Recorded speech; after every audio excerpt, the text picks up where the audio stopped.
Hi everyone. Welcome to TGPSC exams. మన previous వీడియోలో తెలంగాణ ఆది హిందూ ఉద్యమంలో భాగంగా 20 బిట్ దాకా మనం డిస్కస్ చేసామండి. 21 కూడా కొంచెం డిస్కస్ చేసాం. మధ్యలో అది వీడియో కట్ అయినందువల్ల నేను ఈ వీడియోలో 21 బిట్ నుంచి మీకు కంప్లీట్గా మీకు డిస్కస్ చేద్దాం అనుకుంటున్నా. సో 21 బిట్ వచ్చేసరికి ఆది హిందూ సభ నిర్వహించింది ఎవరు? ఆది హిందూ సభ ఎవరు నిర్వహించారంటే భాగిరెడ్డి వర్మ నిర్వహించారు. మరి ఈ ఆది హిందూ సభకు అధ్యక్షత ఎవరు వహించారు అంటే సుబేదారు సాయన్న. సో సభ నిర్వహించింది భాగిరెడ్డి వర్మ, అధ్యక్షత వహించింది సుబేదారు సాయన్న. ఈ సుబేదారు సాయన్న ఎవరు అంటే ఈయన అరుంధతీయ నాయకుడిగా పేరుగాంచిన వ్యక్తి అండి. సో అరుంధతీయ నాయకుడిగా ఎవరు పేరుగాంచారంటే సుబేదారు సాయన్న. ఈయననే ఆది హిందూ సభకి అధ్యక్షత వహించాడు. మరి ఏ సంవత్సరంలో ఆది హిందూ సభను భాగిరెడ్డి వర్మ నిర్వహించాడు అంటే 1925లో అండి. నెక్స్ట్ బిట్ వచ్చేసరికి మనకి 1925లో భాగిరెడ్డి వర్మ కార్యక్రమాలు ఏంటి?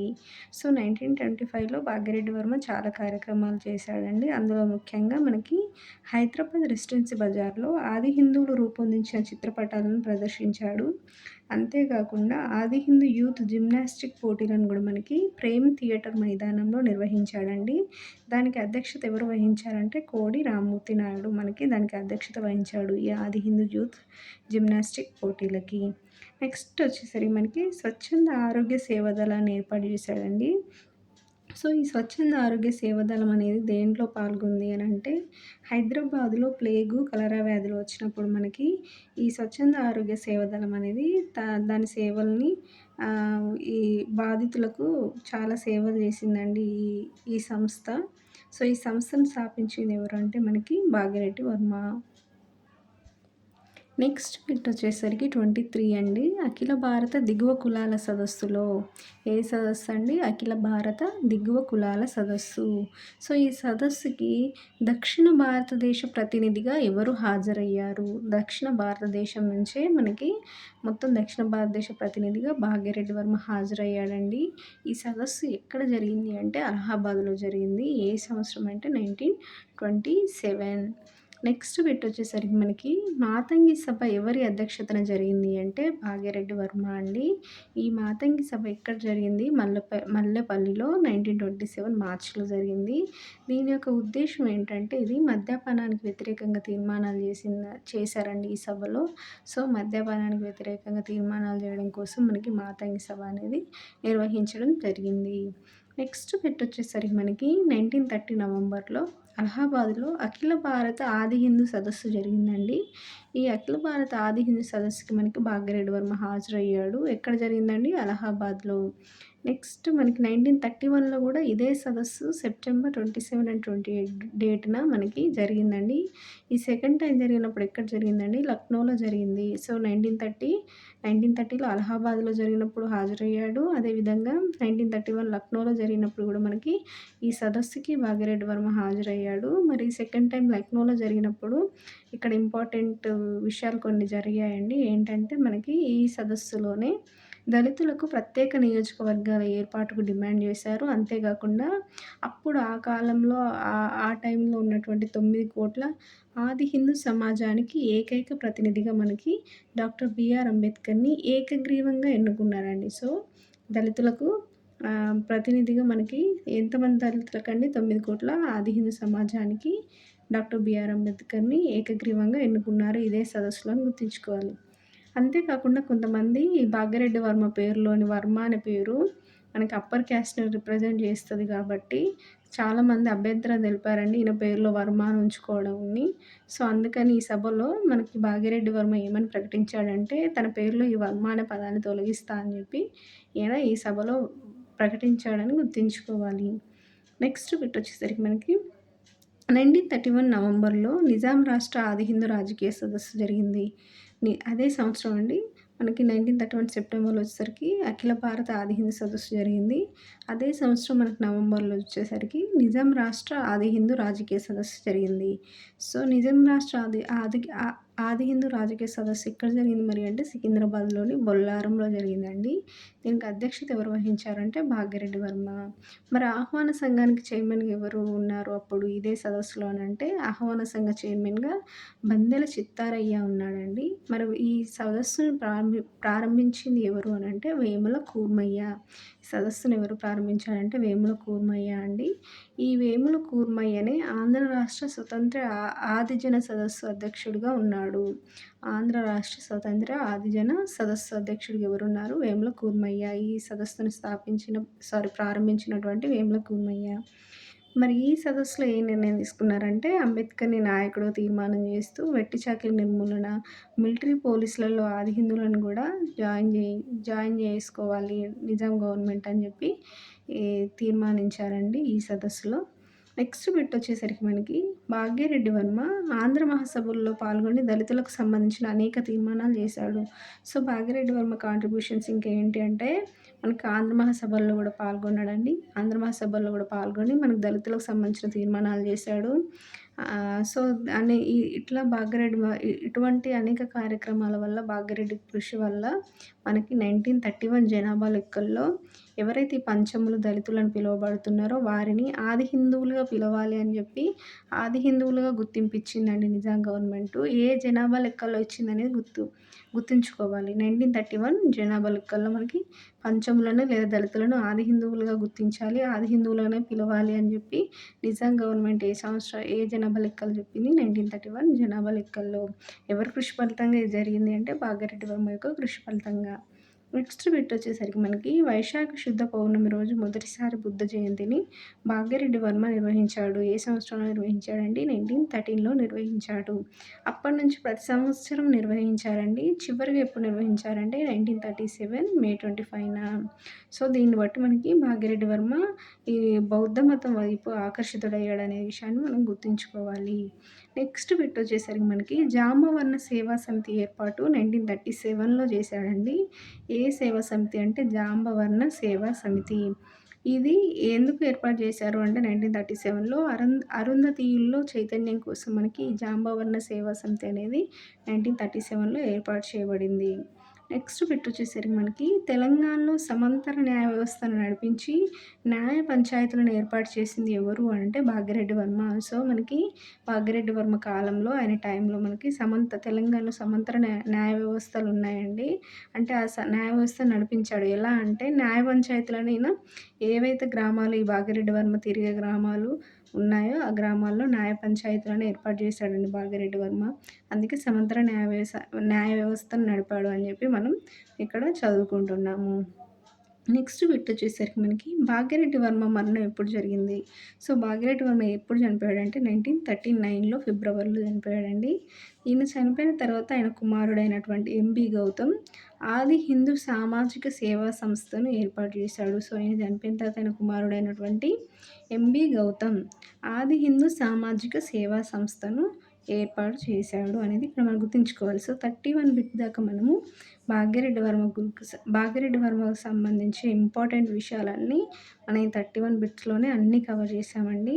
నెక్స్ట్ వచ్చే ఇంపార్టెంట్ వ్యక్తి ఎవరైతే మనకి దళిత ఉద్యమాల్లో పాల్గొన్నారో, ఎవరైతే దళితుల కోసం పాటుపడ్డారో, దళితుల అభ్యున్నతి కోసం వాళ్ళలో ముఖ్యుడు ఇంకొక వ్యక్తి అరిగే రామస్వామి అండి. 32 బిట్ నుంచి మనం అరిగే రామస్వామి గురించి డిస్కస్ చేస్తాం. 32 బిట్ వచ్చేసరికి మనకి అరిగే రామస్వామి జననం ఎక్కడ జరిగింది అంటే అరిగే రామస్వామి మనకి రంగారెడ్డి జిల్లాలో జన్మించాడండి. రంగారెడ్డిలోని రామన్కోలాలో జన్మించాడు. ఏ సంవత్సరంలో జన్మించాడంటే 1875లో జన్మించాడు. సో, ఈయన ఎక్కడ చదువుకున్నాడు మరి అంటే పుట్టింది రంగారెడ్డి, చదువుకుంది వచ్చేసరికి సికింద్రాబాద్‌లో చదువుకున్నాడండి. చదువుకొని నిజాం రైల్వేలో టికెట్ కలెక్టర్‌గా పనిచేశాడండి. ఈయన ఎవరు? అరిగే రామస్వామి నిజాం రైల్వేలో టికెట్ కలెక్టర్‌గా పనిచేశాడు. అంతేకాకుండా ఈయన వైష్ణవ మతం, అచల సిద్ధాంతం, బ్రహ్మ సహజ తత్వాన్ని ప్రచారం చేశాడండి ఈయన. సో, వైష్ణవ మతం వైపు ఆకర్షితుడైనాడని గుర్తుంచుకోవాలి. నెక్స్ట్ బిట్ వచ్చేసరికి మనకి సునీత బాల సమాజాన్ని అరిగే రామస్వామి ఏ సంవత్సరంలో ఎక్కడ స్థాపించాడు? సునీత బాల సమాజాన్ని ఎవరు స్థాపించారండి? అరిగే రామస్వామి. ఎప్పుడు? 1912లో. ఎక్కడ స్థాపించాడు? సికింద్రాబాద్‌లో స్థాపించాడండి. మరి సునీత బాల సమాజాన్ని ఎందుకు స్థాపించాడు? దాని యొక్క ముఖ్య ఉద్దేశ్యం ఏంటి అనంటే, దళితుల యొక్క విద్య కోసం, మద్యపానం మరియు దేవదాసి వ్యవస్థ యొక్క నిషేధం కోసం మనకి సునీత బాల సమాజం అనేది కృషి చేసింది. నెక్స్ట్ బిట్ వచ్చేసరికి మనకి 34 అండి. ఆది హిందూ జాతీయోన్నతి సభ ఏర్పాటు ఎవరు చేశారు? ఎప్పుడు చేశారంటే మనకి ఆది హిందూ జాతీయోన్నతి సభ అరిగే రామస్వామి ఏర్పాటు చేశాడు. ఏ సంవత్సరంలో అండి? 1922లో. దీనికి అధ్యక్షత ఎవరు వహించారంటే కొండా వెంకటస్వామి దీనికి అధ్యక్షత వహించాడండి. కార్యదర్శి వచ్చేసరికి మనకి పాపయ్య అండ్ అరిగే రామస్వామి వీరిద్దరు కార్యదర్శులుగా పనిచేశారు ఈ సభకి. ఎవరెవరు? పాపయ్య, అరిగే రామస్వామి. మరి అధ్యక్షుడిగా ఎవరు పనిచేశారు? కొండా వెంకటస్వామి. దీని యొక్క ముఖ్య ఉద్దేశం ఏంటి అంటే ఆది హిందూ జాతీయోన్నతి సభ యొక్క ముఖ్య ఉద్దేశం హిందూ సమాజం యొక్క ఉద్ధరణే దీని ముఖ్య ఉద్దేశం అండి. అందులో భాగంగా మనకి నీచ జన్మల సిద్ధాంతాలను వ్యతిరేకించడం, సర్వమానవ సమానత్వాన్ని చాటడం అనేది వీళ్ళు తీసుకున్న సిద్ధాంతాలండి. అంతేకాకుండా దేవదాసి నిర్మూలన కోసం కూడా ఈ ఆది హిందూ జాతీయోన్నత సభ అనేది కృషి చేసింది అని గుర్తుంచుకోవాలి. ఇది ఏ సంవత్సరంలో ఏర్పాటు చేయబడిందంటే 1922. నెక్స్ట్ అంతేకాకుండా మనకి 1927లో ఏదైతే ఈ ఆది హిందూ జాతీయోన్నత సభ ఉందో దీన్నే మనకి ఆది హిందూ మహాసభగా పేరు మార్చారండి. ఆది హిందూ మహాసభగా ఏ సంవత్సరంలో మార్చారు? 1927లో. మరి ఆది హిందూ జాతీయోన్నత సభ ఏ సంవత్సరంలో ఏర్పాటు చేయబడింది? 1922లో. ఇదే మనకి ఆది హిందూ మహాసభగా ఏ సంవత్సరంలో ఏర్పాటు చేయబడింది? 1927లో. సో 22 to 27 అంటే 5 years తర్వాత దీని పేరు మారిందని గుర్తుంచుకున్నాం. నెక్స్ట్ బిట్ వచ్చేసరికి మనకి అరుంధతీయ మహాసభ ఏర్పాటు ఎప్పుడు జరిగింది అంటే అరుంధతీయ మహాసభ 1931లో జరిగిందండి. మనకి ఎవరు ఏర్పాటు చేశారంటే అరిగే రామస్వామి. అరుంధతీయ మహాసభ యొక్క ఏర్పాటు ఎవరు? అరిగే రామస్వామి 1931లో. మరి ఈ అరుంధతీయ మహాసభ యొక్క అరుంధతీయ సమావేశం ఎక్కడ జరిగిందంటే అదే ఇయర్ 1931 జూన్ 1న రెడ్డి హాస్టల్‌లో మనకి అరుంధతీయ సమావేశం జరిగిందని గుర్తుంచుకోవాలి. నెక్స్ట్ బిట్ వచ్చేసరికి మనకి హైదరాబాద్ మున్సిపల్ కార్పొరేషన్‌కి కౌన్సిలర్‌గా ఫస్ట్ దళిత వ్యక్తి ఎవరు అనంటే మనకి అరిగే రామస్వామి అండి. సో హైదరాబాద్ మున్సిపల్ కార్పొరేషన్‌లో కౌన్సిలర్‌గా ఎన్నికైనటువంటి ఫస్ట్ దళిత వ్యక్తి మనకి అరిగే రామస్వామి అని గుర్తుంచుకోవాలి. మరి దేని నుంచి పోటీ చేసి గెలిచాడు అంటే మనకి ఆది హిందూ సోషల్ సర్వీస్ లీగ్ తరపున పోటీ చేసి 1934లో ఈయన కౌన్సిలర్‌గా ఎన్నికైన ఫస్ట్ దళిత వ్యక్తి. సో ఈ ఆది హిందూ సోషల్ సర్వీస్ లీగ్ అనేది మనం ఎవరు ఏర్పాటు చేశారని చదువుకున్నామండి. భాగ్యరెడ్డి వర్మ అని చదువుకున్నాం కదా.